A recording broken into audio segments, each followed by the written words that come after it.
안녕하세요. 캐디언스 시스템 솔리드 엣지 엔지니어 김민성입니다. 시스템에탈 환경 기본 교육 이번 주제는 엠보싱과 전개장에 대해서 한번 알아보도록 하겠습니다. 그러면 솔리드 엣지 창을 띄워서 설명을 드리도록 하겠습니다. 자, 엠보싱 같은 경우에는 어떤 거냐면은 지금 같은 경우에는 그 판금에 있는 판금 도구들만을 이용해서 모델링을 했지만 예를 들어서 다른 파트, 파트 환경에서 만들어진 모델을 기준으로 뭔가 펀치로 찍은 모양이라든가 아니면 프레스로 찍은 모양을 만들고자 할 때 사용을 하는 도구이고요. 자, 그러면은 이제부터 엠보싱을 한번 사용을 해볼게요.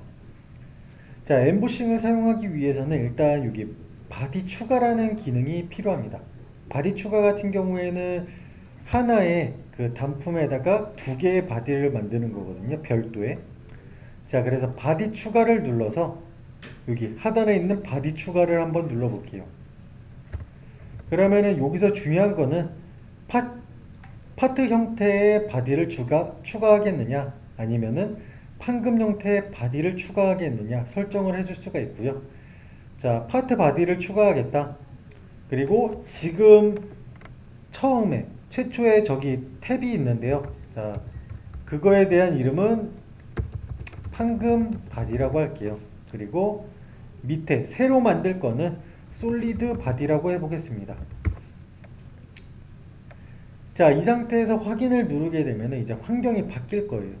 어떻게 바뀌냐면은 자, 여기 보시면은 이제 파트 환경에 도구로 바뀌었거든요. 자, 그래서 여기서 이제 모델링을 해주시면 됩니다. 모델링 같은 경우에는 파트에서 하는 것과 동일하게 작업을 해주시면 되고요. 자, 저는 여기다가 제 임의대로 한번 형상을 만들어 볼게요. 자, 한 곳의 모서리의 길이가 50인 사각형을 하나 만들 거고요.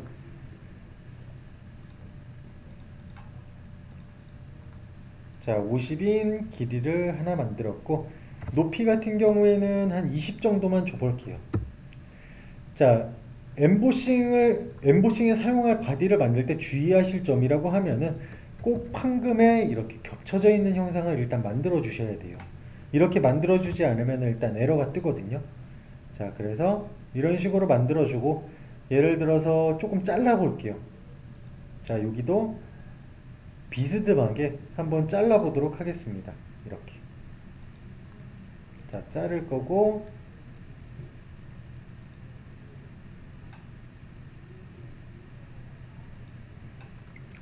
그리고 여기에다가 이제 회전 구 모양도 하나 만들어 보도록 하겠습니다. 구.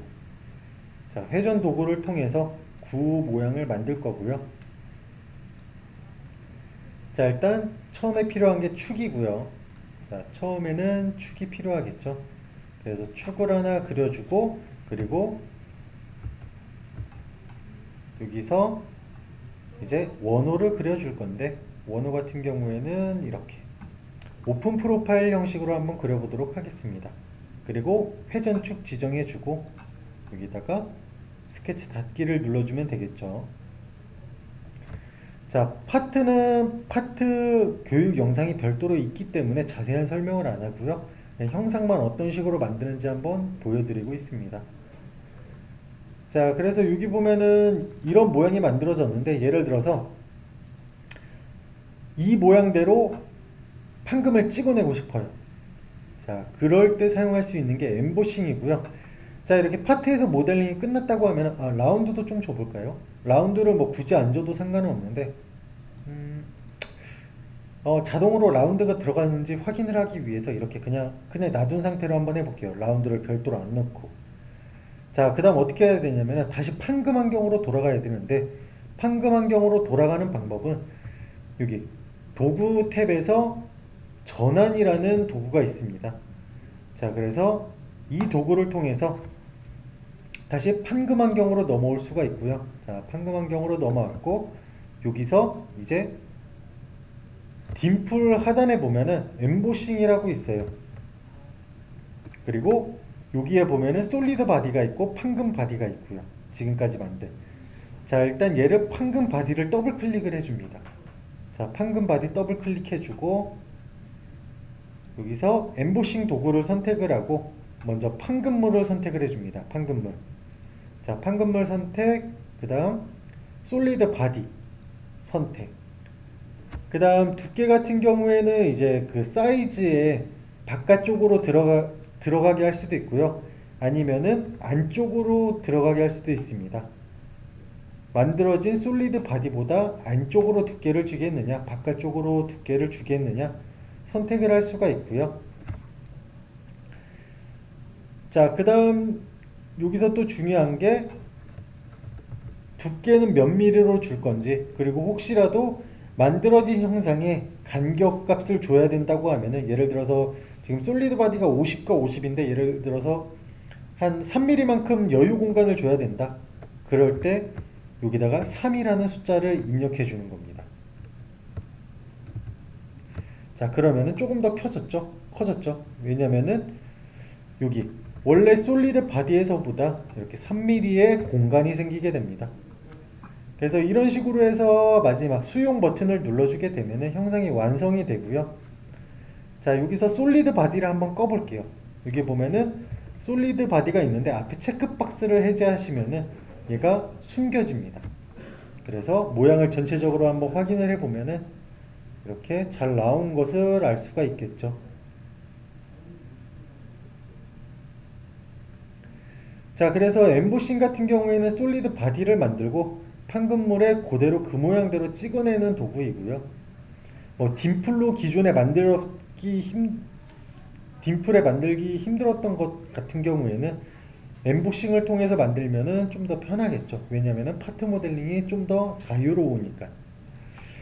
자, 그래서 이렇게 엠보싱을 사용해 봤고요. 그 다음은 이제 마지막으로 판금 환경의 핵심인 전개를 한번 해보도록 하겠습니다. 전개 같은 경우에는 이제 만들어진 판금물에 대해서 원자재가 얼마만큼의 길이가 필요한지 구하기 위해서 사용하는 도구이고요. 자, 지금 제가 플랜지를 하나 줘볼게요. 자, 플랜지를 하나 줬는데 보시면은 플랜지 바닥면은 100mm, 높이는 101mm인 상태입니다. 자, 얘를 헷갈리지 않게 하기 위해서 100mm로 통일시켜 볼게요. 자, 100mm로 통일시켜 보도록 하겠습니다. 1mm를 빼서.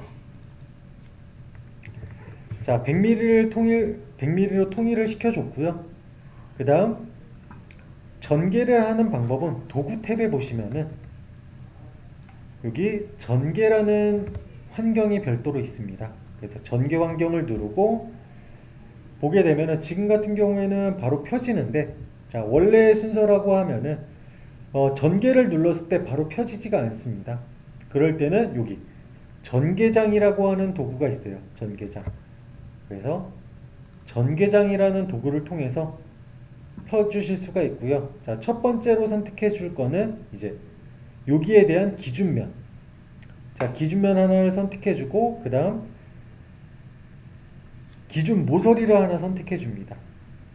자, 면 선택하고 모서리 하나만 선택해 주시면은 얘가 이렇게 펴지게 되고요. 그리고 일반적으로 만약에 종이라고 했을 경우에는 100mm, 100mm 접은 거를 피면은 200이 나오지만 판금물 같은 경우에는 줄어들거나 늘어나거나 하는 부분이 있기 때문에 이런 식으로 원래 적은 값의 원자재를 갖게 되죠. 자, 그리고 얘 같은 경우에는 어떤 값과 제일 관련이 있냐면은 제가 첫 시간에 설명드렸던 부분인데 여기 보면은 재료 테이블 있죠. 자, 재료 테이블을 더블 클릭을 해서 게이지 등록 정보를 한번 보도록 하겠습니다. 자, 게이지 등록 정보. 여기서 중요한 값은 자, 지금 198.09인데 중립계수 값을 한번 변경을 해보도록 하겠습니다. 제가 첫 시간에 이제 연신율을 환산해서 여기 중립계수 값을 쓴다고 했죠. 그래서 예를 들어서 늘어나지도 않고 줄어들지도 않는 중립적인 부분이 예를 들어서 1.75 부분이다. 자, 이 상태에서 모델에 적용을 누르게 되면은 얘가 아까 198.09였던 게 198.75로 바뀌었죠. 자, 그래서 이런 식으로 이제 그 게이지 등록 정보에다가 연신율을 환산을 해서 중립계수 값을 넣어주면은 원자재에 대한 정확한 값이라기보다는 참고할 수 있는 값을 걸러내실 수가 있고요. 자, 이 부분을 참고하시면은 이제 아무래도 그 비용 절감이 어느 정도 되겠죠. 자, 그래서 이렇게 판금 환경에 대해서 전체적으로 기본 교육을 해봤고요. 어, 이제 오늘 마지막 주제였던 엠보싱과 전개장을 끝으로 시트 메탈 환경을 마치도록 하겠습니다. 감사합니다. 캐디언스 시스템 김민성이었습니다.